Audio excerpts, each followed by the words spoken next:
Alright, so this is going to be another movie review. This one's called The Curse of the Mummy's Tomb, 1964. It's going to be another Hammer Films production from the 60s, gothic horror. This was alright. I'm giving it 3 out of 5 stars. I didn't really understand the ending, and much the same as Two Faces of Dr. Jekyll. It had some plot holes, and I really couldn't figure out what was going on, especially at the ending. Anyways, fortunately, I rewound the horse story behind it, so I kind of got a feeling for the background. It's just the completion didn't really make sense to me. I thought the mummy looked pretty cool. He's pretty creepy looking, smashing through glass and getting shot, just like Christopher Lee in the first one. He really did. Christopher Lee said that he actually did um, smash through real glass, and he got powder burns from the gun. So the first one is probably better than this one, I'm guessing. But this is supposed to be the sequel, I think. That's what I read when I researched this, but I'm giving it 3 out of 5 stars. It gets about the same kind of rating on IMDb, which is kind of surprising.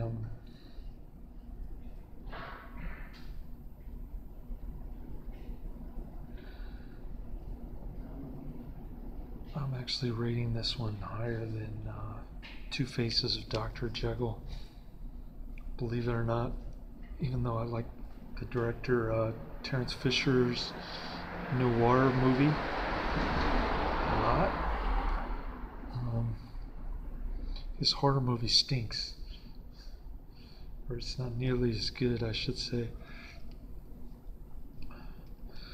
But getting back to this movie,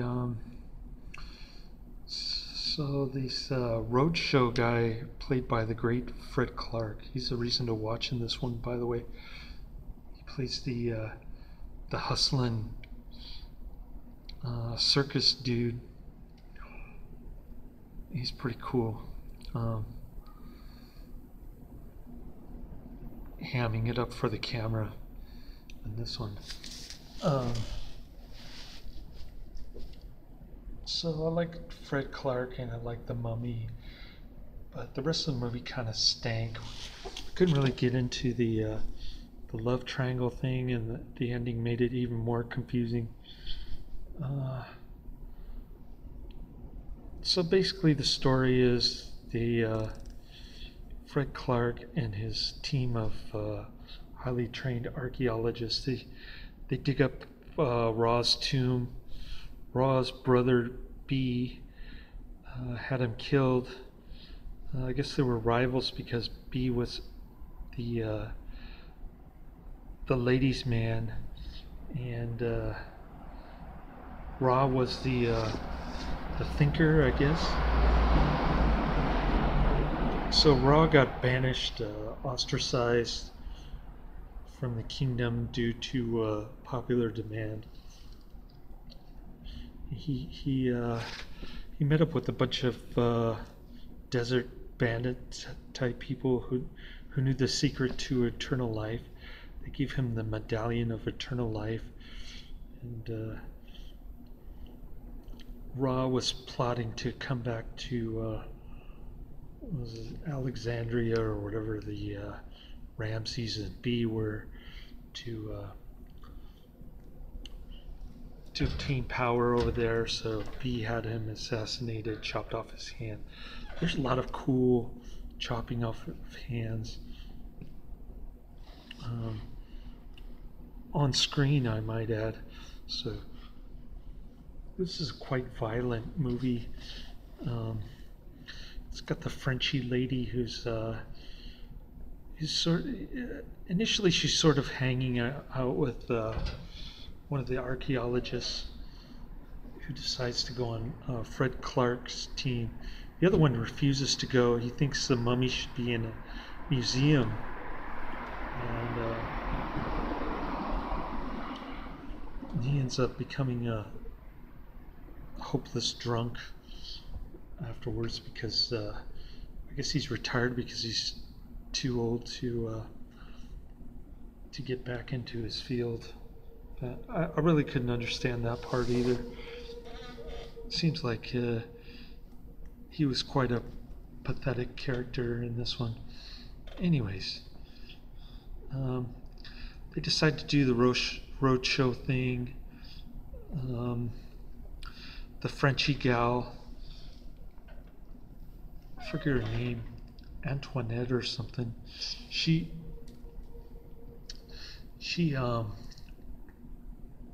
does a Dear Johnny. No pun intended. The guy's actual name is John.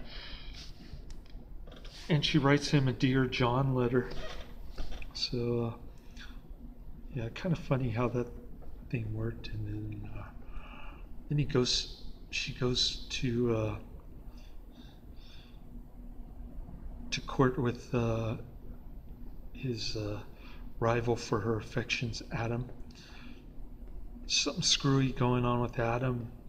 Like he's fascinated by Egyptian stuff. And I don't want to spoil the ending, but I don't know. It's kind of disappointing ending, I guess you could say.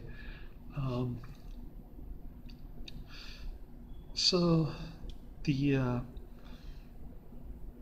French gal has the amulet of eternal life. Her father gave it to her before a bunch of bandits killed him and chopped off his hand for no apparent reason.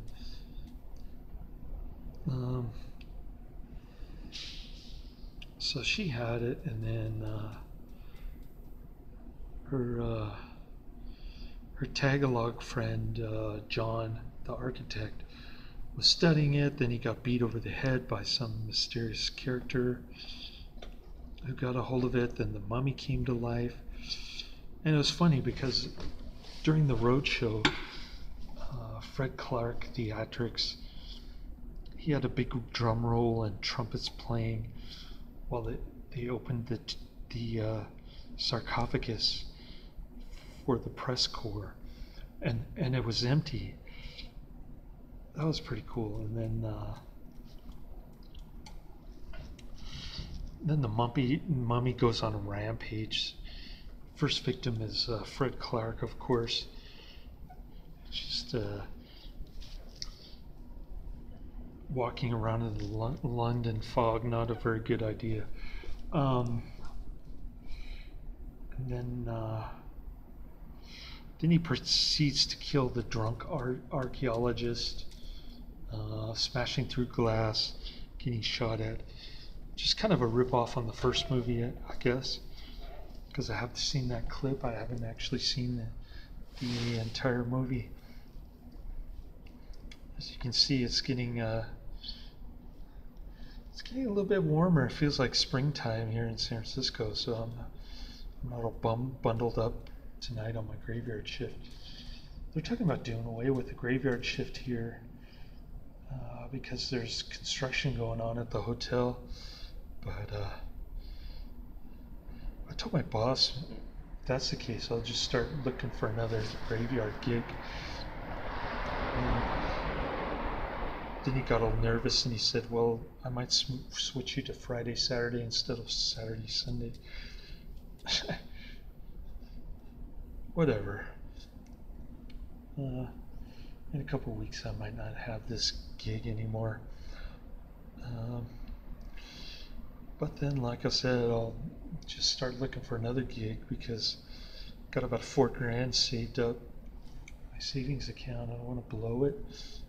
And I want to get it up to about $20,000 so I can start investing in stocks, and I have a an emergency fund in my savings account. Anyways, getting back to the movie, I'm not a big fan of Egyptology, I guess.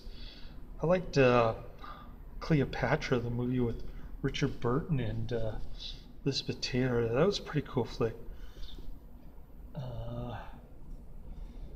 What else? I don't know. I can't think of any.